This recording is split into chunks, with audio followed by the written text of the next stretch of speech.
Akkam jirtan naguma? Nageen sanbaraadha. Galanno Waaqayyoo batoo Waaqayyoon carraa kan nu kan isaatii fi maqaan isaa eebbifamu. Ameen. Ameen. Ameen.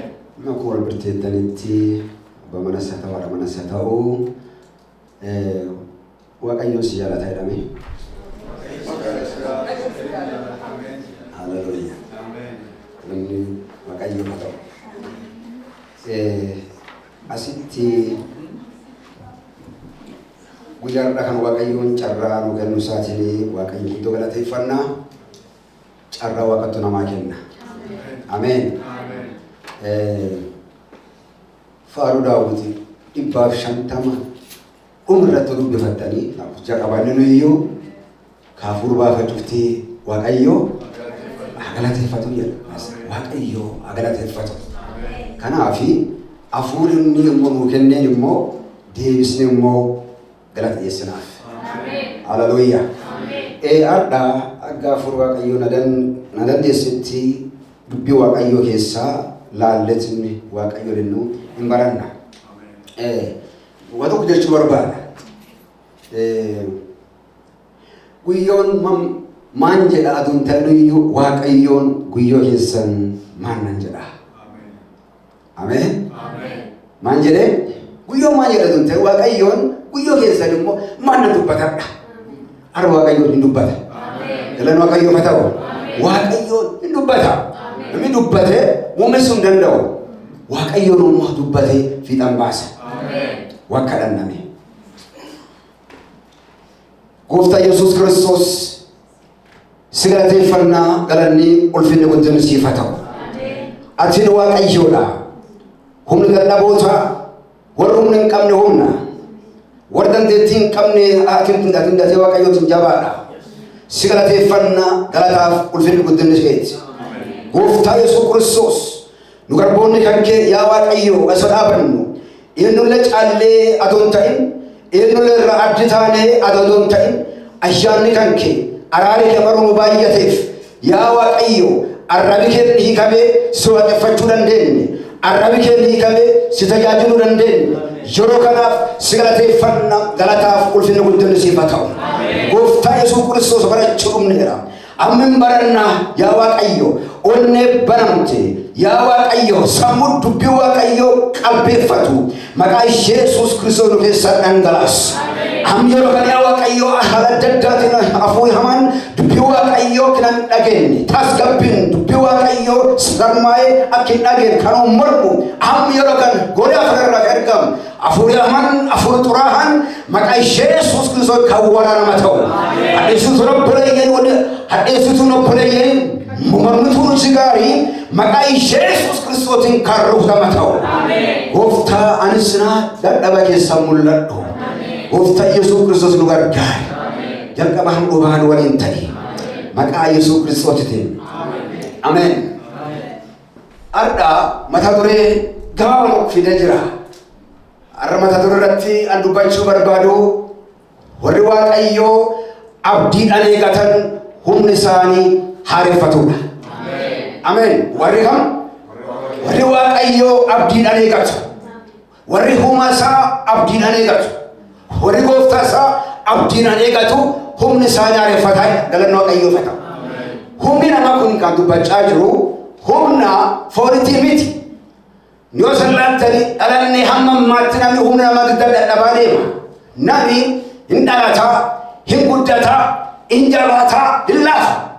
Garuu deemee yoo sallaan waggaa 20 har'a agifiinnu arfiiguu hin dandeenyu. Kun ka foonitti. Waggaa 6 duratti waggaa 20 duratti agifiinnu arfiiguu hin dandeenyu. Kun uume namaati. Garuu kan jechaa jiru warri Waaqayyoo abdiidhaan eegatan. Keessi isaanii keessatti afur Waaqayyootiin abboomamanii warri Waaqayyoo sodaatu. Warri Waaqayyoo bulu humni isaa hin haareffata. Haleluuyaa. Yesuus Kiristoos gooftaa.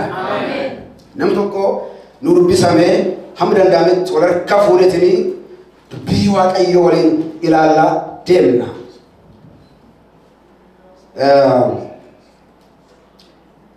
Isaayyaas raajichaa boqonnaa 40 irratti namni argatame namni tokko Lubbisa adime.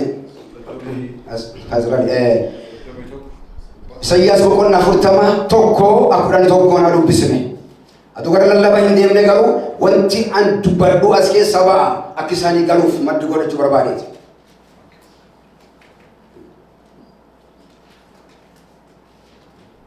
Waaqayyo keessan jajjabeessa saba koo jajjabeessa. Waaqayyo keessan jajjabeessa saba koo jajjabeessa.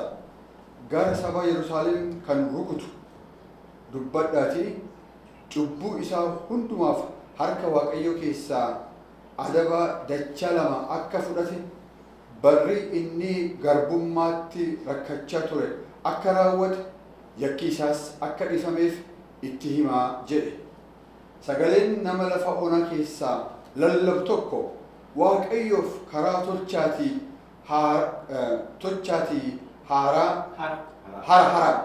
lafa duwwaa keessatti karaa gooftaa keenyaa irra adeemus qajeelcha. Dachaan hundinuu ol haa kaafamu, tulluun garris hundinuu haa kufamu. Inni bu'aa ba'ii diriiraa haa ta'u, inni wal caccaalanis walaa qixxatatu. Ameen. Galan Waaqayyo batamu. Asin dubbii Waaqayyo kan dubbatu jajjabeessa sabi kiyyassi jajjabeessa jedhameen. Sabi koo jajjabeessa. Cubbuun isaa, jallinni isaa, hammeenni isaa harki namaa dhiifameetii fi jajjabeessa gumiti immoo jajjabeessa jedha. Ameen. Bari inni rakkachaa ture, bari garbummaa inni keessa dabraa ture. Kamu dhiibbamaa suni bari garbummaa isaa dabreera. Bari cubbammaa isaa dabreera. Hammi garuu yeroon kun yeroo jajjabinna maroo taateef.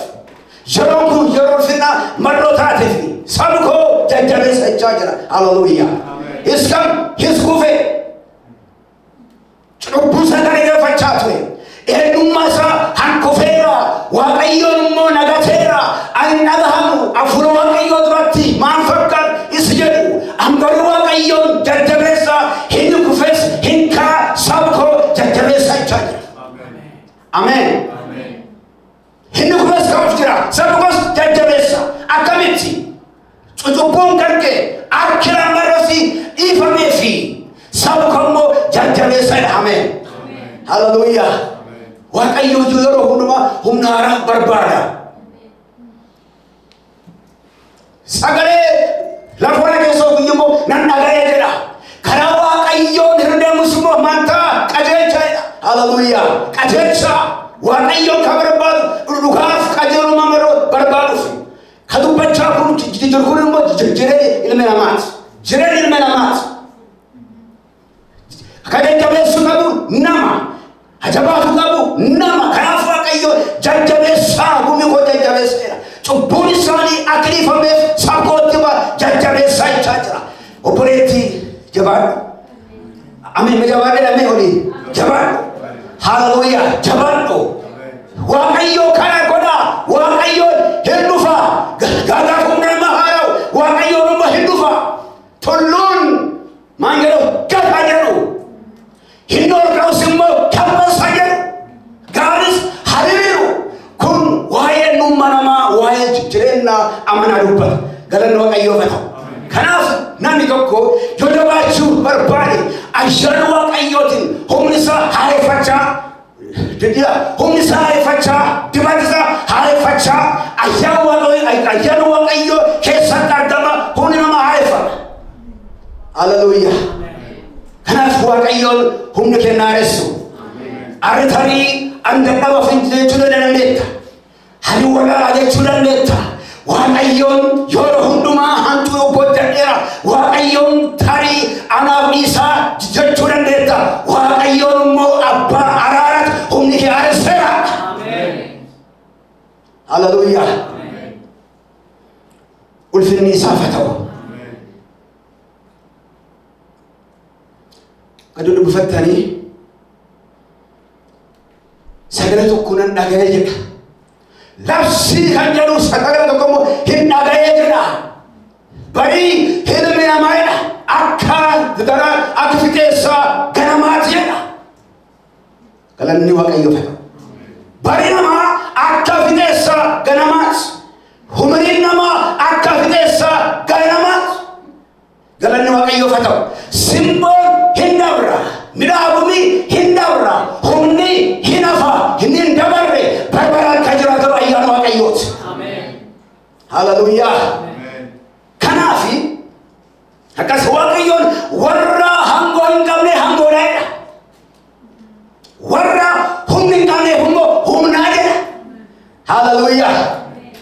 Warra hangoo hin qabne maalidha? Hangoodha. Warra humni hin qabne immoo waaqayyoon immoo humnaa jedha. Dubbifadhatti fufaa. Kanaafi warri waaqayyoo abdiidhaan eegatanii amma sitti akka balalakko warri waaqayyoo abdiidhaan eegatanii humni isaanii akka allaatti joobira immoo hin ariifatu jedha. Hallelujah. Hin fuudhu, hin fiigu, hin dadhabanii dhugaan hin mitiqaniidha. Waaqayyoon maafii akka allaatti joobira hima waa'ee ilaaluu qabna kan waaqayyoon warri waaqayyoo abdiidhaan eegatanii akka allaatti joobira humni isaanii hin ariifatu jedhu. Why for say that? Tokko allaatti joobira hin balaliiti. Isaan qabu achoon dabarte hin balaliiti. Garuu allaatti joobira gaafa humni isii koon isii ittiin balaliitu irraa moofa'u holli muka ajjeeseeti. Holli muka sun keesseetti isi moofa ta'e ofirra cirti. Isi moofa ta'e ofirra cirti. Gaafa achi baatu haga humni haara argattutti koora haaraa argattu achi keessa hin baatu. Gaafa immoo humna argattu koora haaraa gaafa inni itti biqilu achi immoo humna haaraan baati. Hallelujah. Lammaffaa allaattiin joobira waan du'a hin nyaattu. Allaattiin joobira iddoo salphina hin ooltu. Allaattiin joobira iddoo waan ta'e hin sassaabdu, iddoo xuraa iddoo ta'e hin ooltu. Allaattiin joobira oolma isii gagararraadha. Allaattiin joobira lafin teettu oolmaniiti. Namni gaafa waaqayyo humni isaa aareffate eenyummaa isaa beeka. Amen. Kanaaf obboleeyyan hin jiraanna jenne taate tajaajiluun gaariidha, lallabuun gaariidha, dhuga baamsi gaariidha. Inni garuu waaqayyoo guddaatti gammadu ijoolleen isaa yeroo hundumaa humni isaanii yoo aareffate waaqayyoon immoo hin jabaata. Hin jabaata. Amen. Humni keessa akkam? Humni keenya akkam waaqayyoo keessa? Kanaafi allaattiin joobira gaafa balaliitu duuman saddees ol dabartee hin balaliitu jedha. Duuman kan hin caalti jedha. Namni gaafa hafuuraan jabaatu excelli ta'a. Excelli beektu. Namni gaafa hafuuraan jabaatu homatti dhagaha. Rakkinni itti dhagahamu. Gidirii itti dhagahamu. Aratamuun itti dhagahamu. Laafinni itti dhagahamu. Jabbessi itti dhagahamu. Waa'ee waaqayyo waliin waa dhagaheera. Galanni isaaf haa ta'u. Kanaaf warri waaqayyoo abdiidhaan eegatan humni isaanii akka allaatti joobira haareffatu jedha. Allaattiin joobira waggaa 70 jiraatti beektu. Waggaa 70 jiraatti allaattiin joobirii jechaadha. Waggaa 70 jiraatti. Humni isaa haareffachaa balaliyaa fiigaa humni isaa haareffachaa gaafa humni keenya haaraa deemu ayyaana gara ayyaanatti moo'ichaa gara moo'ichaatti dibata gara dibatatti guddina gara guddinatti eebbaatti gara eebbaatti fiidda. Ameen. Guyyoota gaafa humni namaa haara'u. Arraa amanaa yoo sallaattanii hin faarfan fakkaanna humni si jiru. Hilaaleen fakkaannas humni hin jiru. Humni dhadhaabamee miti. Humni si hin banne rakkinni nu bira jira noon nakee jira nu bira jira kan arra waaqayyoon humni keessan aareffata jechaa jira dibatatu jira. Hallelujah. Humni kennaa dha'u qaba. Humni nama heegee haara'u kan hubessin ka'a. Humni kun gaafa haara'u kabara sin barbaadama. Humni kun gaafa dhufu cubbuu keenya cubbuun isaa dachaa immoo hin deebi'aaf. Amen. Allaattiin joobira fagootti ilaalti jedha. uf jaalalaatti allaattiin yoo bira fagootti laatti jedha galanni waaqayyoof haa ta'u. Maayilii isaan beeku garuu akka kiiloomeetirii dhibbaa allaattiin yoo bira fagootti hubattee laatti fagootti adda baafatte waan hundumaa. Ameen. Kanaaf yoo humni keenya haara'u waaqayyoon waan addaa nutti kenna. Yoo humni nama haara'u namni jireenyu fi akka handin goggogore beeka. Arritanii eessaan laaftaadha. Kalee ati kadhattu arrin kadhatta laata. Kalee foon waaqayyoo irratti jilbiifatu arrin jilbiifata laata. Waaqayyooni jijjiirsi namaa waaqayyo surprise godhu. Waaqayyo akka namichi beeka. Waaqayyo akka namichi gadhaa beeka. Gammachuu waaqayyo guddaan garuu inni kufee yoo ta'udha. Ameen. Kanaaf akka allaatti joofiraa akka elfannu gooftannu agargaaru. Sanuu badhee ture allaattiin joofiraa waan du'an nyaattu. Namni gaafa humni saareeffatu waaqayyoof hin jiraata. Waaqayyoof immoo hin qullaa. Ameen. Waan barbaadu keessa noolu. Kosii keessa noolu. Xurii keessa noolu. Waan hin taanes hin filatu. Waaqayyoof jiraata. Ameen. Namni humnuuf akkamitti aareffata? Nu waan afurii gaggabaasa waliin ilaalla. Namni tokko humni isaa akkamitti aareffata? Isa wal barreeffata. Namni tokko humni isaa akkamitti aareffata?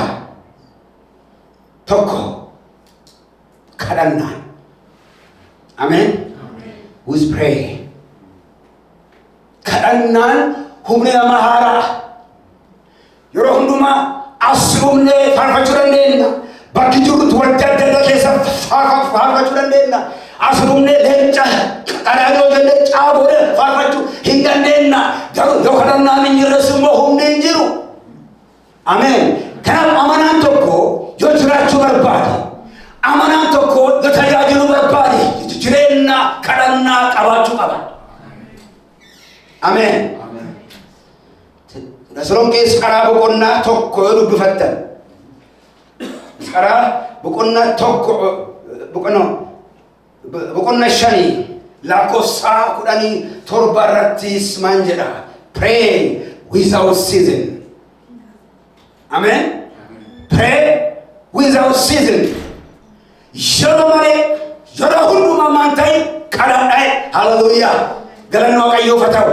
Ani akkami jilbi keessan akkam kenna akkam arwala yeroo sana waaqayyo waliin qabdan akkam yeroo immoo waaqayyo waliin qabna akkam wato beeka waaqayyooni waan nu barbaachisu beeka. Adunutti matuniyo waaqayyo waan nu barbaachisu ujolla saati waan ta'u waaqayyo immoo beeka.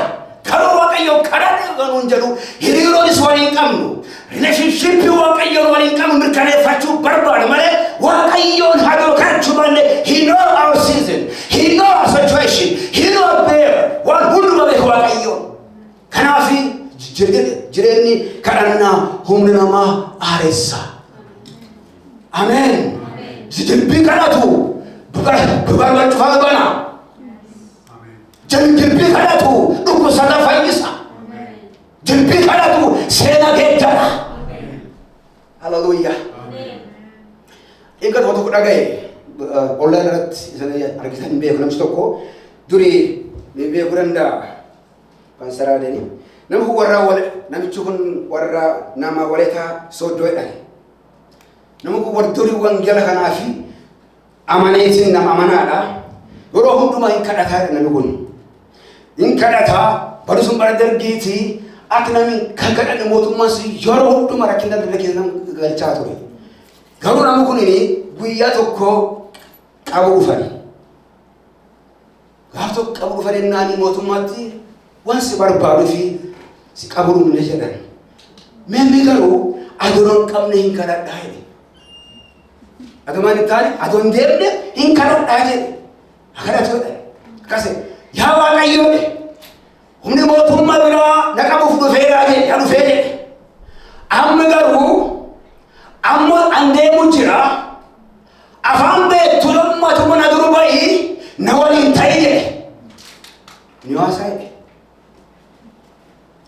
mootummaan atana dura baay'ee. Gaafni uummanni michuu kunii hafuura waaqayyoo immoo ittaasaa. Gaafa mana miidhagaasaa waan isqabanaanii isa nama dhageettu jedhe. Waan isa nama dhageettu lakkii waan akka dubbachuu jirtu nun dhageettu waan ittaasaanii hin beeknu. Nun dhageettu waan dhageettu jedhe. Inni garuu waaqayyoo dhagaa. Ameen. Gaafa inni achi hin ba'u qilleensi iddoon dhufee hin beekamu. Golee afran dhufee mana mootiidhaa kee jira hundumaa hin diigeedha. Warri hidhaman inni hidhamuu miti. Warrummaan hidhamanii iyyuu hin ba'an. Ammaanti fide. Yes, the power of the prayer. Amen. Waldaan yoo kadhatu humnatu jira. Waldaan yoo kadhatu seexanii hafuurri hamaan akka barbaadu waldaa keessan mina hin ta'u. Waldaan kun amma golte deemuuf jishanii jijaa ol turre. Garuu darbee waldaa dheeraadha. Waldaan garuu bakki jirruun amantootii, paastorooti, ergamoota waaqayyoo gaafa akka wal qabatanii wal tajaajilanii gaafa jaalli waaqayyoo mul'atu diinii moo iddoo sadiisa. That's why we lack on the prayer.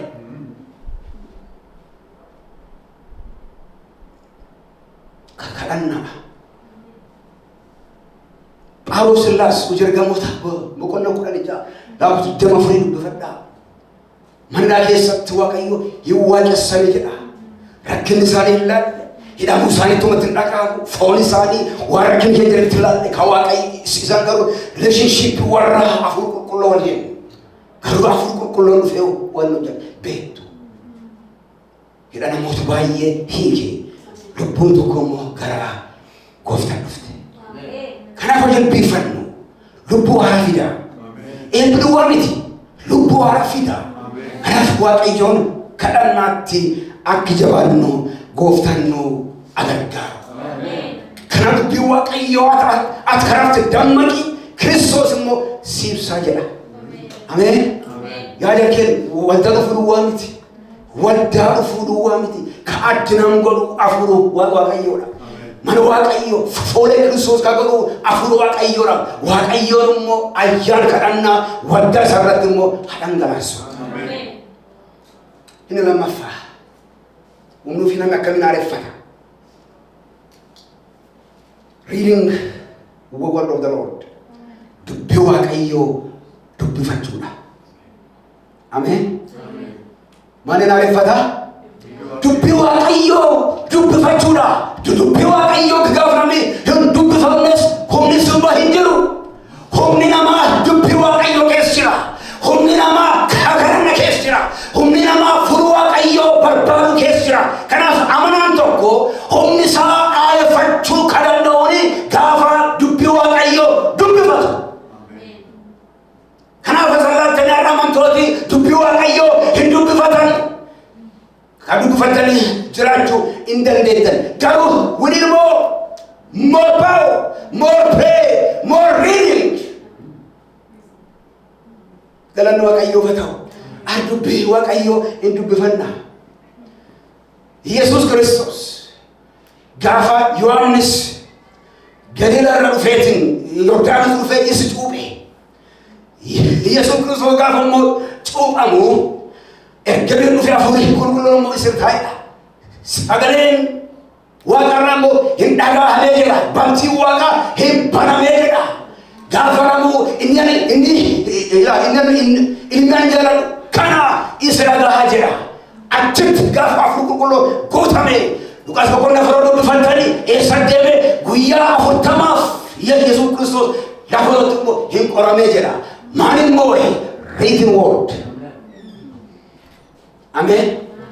Yoo biraa isinitti dhufu maaf raadofna dubbii waaqayyoo nu keessa hin jiru. Kanaa dubbii waaqayyoo maan jedha deebisuu akka dandeettan dubbii waaqayyoo guututti isaan keessa immoo ajiraatu jedha. Namni gaafa dubbii waaqayyoo is keessa jira hin waan dubbatu beeka. Namni gaafa dubbii waaqayyoo keessa jiraate ayyaana isaa qara jira. Namni gaafa dubbii waaqayyoo keessa jiraate ayyaana waaqayyoo immoo hubannaaf immoo ogummaa kennaaf. That's the word of the Lord. Amen. Dubbii waaqayyoo dubbifadhaa. Less Facebook, less YouTube, less any media. Ani hin barbaachisu jechaa hin jiru. Hallelujah. Jorgamoota keessatti namni ta'e maan jedhanii yoo dubbatu in haasa'a.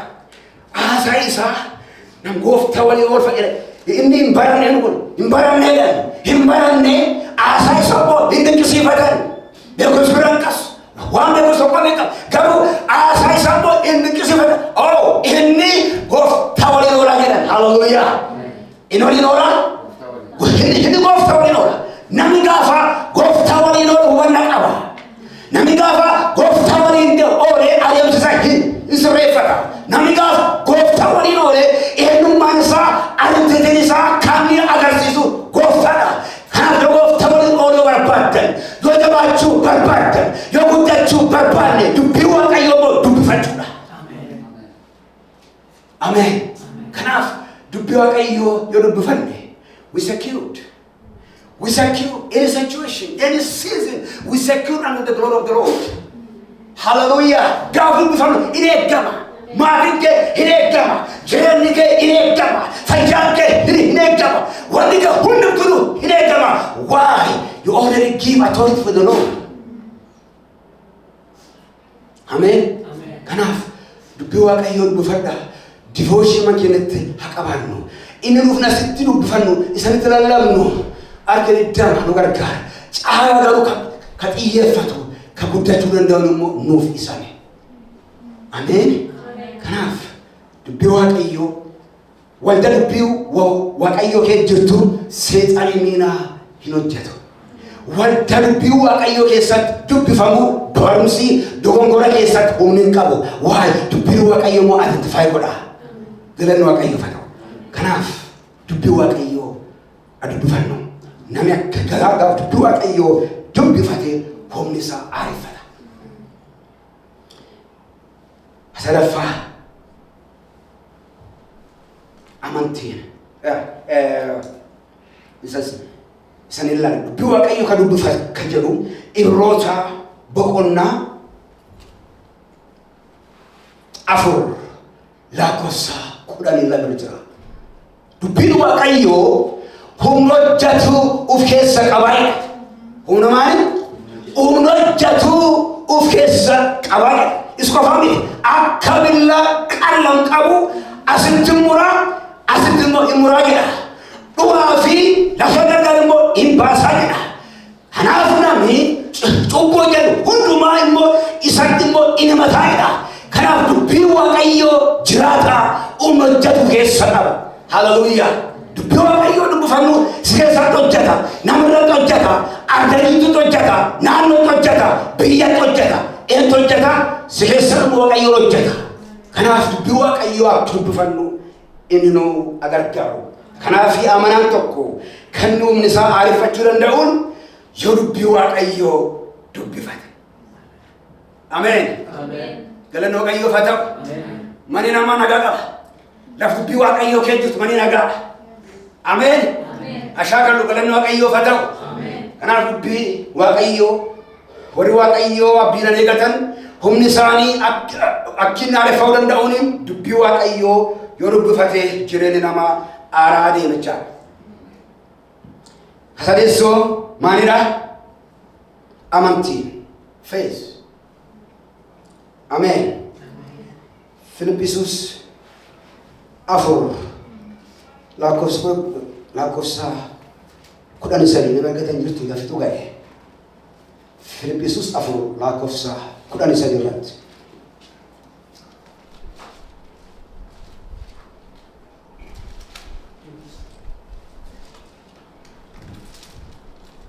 Jabina gooftaan anaaf kennuuni waan hundumaa gochuu nan danda'a. Ameen. Sidaatti jabeenni Waaqayyoon naa kennuun waan hundumaa gochuu hin danda'a. Eenyummaa kiyyaa miti. Jabeenna kiyyaa miti. Jabeenni gooftaan naa kennuun ayyaan isaatiin waan hundumaa gochuu immoo hin danda'a jedha. Iskan godhee iskan dhiisaa miti. Iskan godhee iskan hanqadhaa miti. jabeen waaqayyoon naa kenneen waan hundumaa tolchuu hin dandeenyaanidha. Haleluuyaa. Galanni waaqayyoof haa ta'u. Utergamoota dubbifattan jalqaba hamdumatti warra haboon jalqabee haboon xumure isaan kun waa'ee humni waaqayyootiin ayyaana waaqayyootiin reebbamaa amantiin duratti immoo deemaa hojii waaqayyoo hojjechaa turan. Kanaaf namni humni isaa aareffachuu danda'u nama amantii. Ameen. Kana dubbii waaqayyoo Abrahaam waaqayyoo amanee qajeelummaatti amanteera. Lakkame fare. Amen. Nu qajeelummaan qabnu jabeen hin qabnu qajeelummaan kenna gooftaa Yesuus Kiristoos. Eenyummaan kenna gooftaa Yesuus Kiristoos. Diinni kenna gooftaa Yesuus Kiristoos. Kanaaf namni amantiin gaaf jabaatu humni isaa aareffata. Galanni waaqayyoof haa ta'u. Yoo dhibeellee qabaate han fayyaadha. Dhaanamu mala isaatiin fayyeera jedha han fayyaadha. Ameen. Amantiidha. Henook marra waaqayyoo amaneef dootii immoo hin arganne jedha amantiidha. Ameen. Nama wayyaamameef lubbuu salaata. Ameen. Namni wanta malee lubbuu salaata. Ammoo gagaritti kenna. Ergamoota san laaltanii 11 san laaltanii namni akka noomaali du'e nam tokko qofa. Kaan cufti isaaniitu iyyuu kaan adda addaatiin leenci beela'eetti kennaa. Saleetti oowwa irratti dhangalaasaa. Magaasin gargar ciraa. Kaan mataa gaddeebisaa fannisaa. Waan itti amansuunis amantii qabu. Waaqayyoon immoo amantii kennu keessatti habicheessu. Haleluuyaa. Haaf dubbii waaqayyoo. Tarii ilmi namaa dhufe nam tokko amala tokko argachuu hin danda'edha. Amala tokko argachuu hin danda'a waaqayyoo. Maranaa seenna kootti jenna. Agabeeni taanalaata. Dubbiin faarfannaa birrii darbu qaba. Dubbiin siilallaa birrii darbu qaba. Maranaa tokkootti waame agam qophaa'e. Haleluuyaa. Kanaaf dubbii waaqayyoo argaaf hin dammaqi. Maaliin dammaqxa? Dubbii waaqayyoo dubbifachuu qaba. Maaliin dammaqxa? Kadhachuu. Maaliin dammaqxa? Amantii. Ameen. Kanaaf warri waaqayyoo abdiidhaan eegatan humni isaanii akka allaattii joobiraa haareffatadha. Haaromni kan kee dhoowwaa baali garuu ati waaqayyoo walii gali waaqayyoo humni kan kiraaressa. Haleluuyaa. Inni dhuma. Obedience and righteousness living. Abboomamuu fi jireenya maalidha? Qajeelummaa. Ameen. Abboomamuun namni gaaf abboomamuu barate, namni gaaf isaaf bitamuu barate, namni gaaf immoo isa dhaga'uu barate, namni gaaf jireenya qulqullummaa deebi'uu barate humni isaa yeroo hundumaa aareffachaa deema. Abboomamuuf James 4:7 na dubbisan xumuraa. James yookaan Yaaqoob erga Yaaqoob boqonnaa 4:7 namni tokko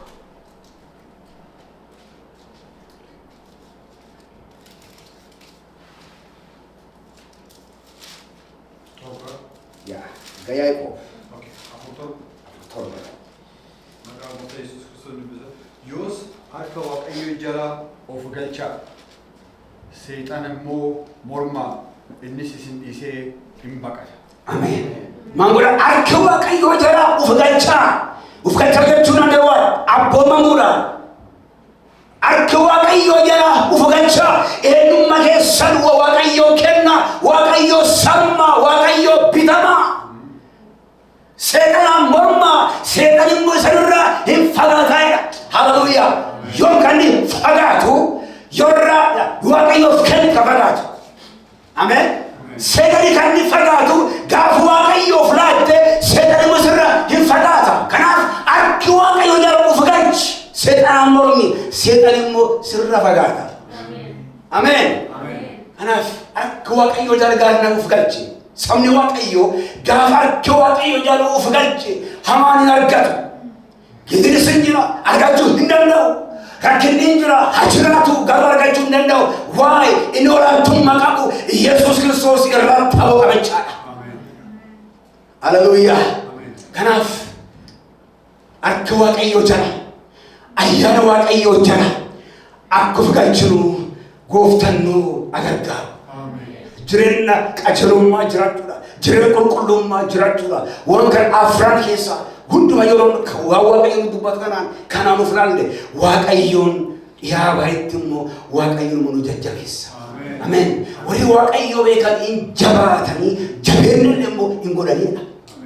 Warri beeku warri waaqayyoo beeku waaqayyo kamiin beekna dubbii isaatiin yaada isaatiin araara isaatiin jaalala isaatiin waaqayyoo beekna. Dubbii dhageenya akka ittiin jiraannu gooftaan nu gargaara. Asuma waliin kennan. Allah banne kana.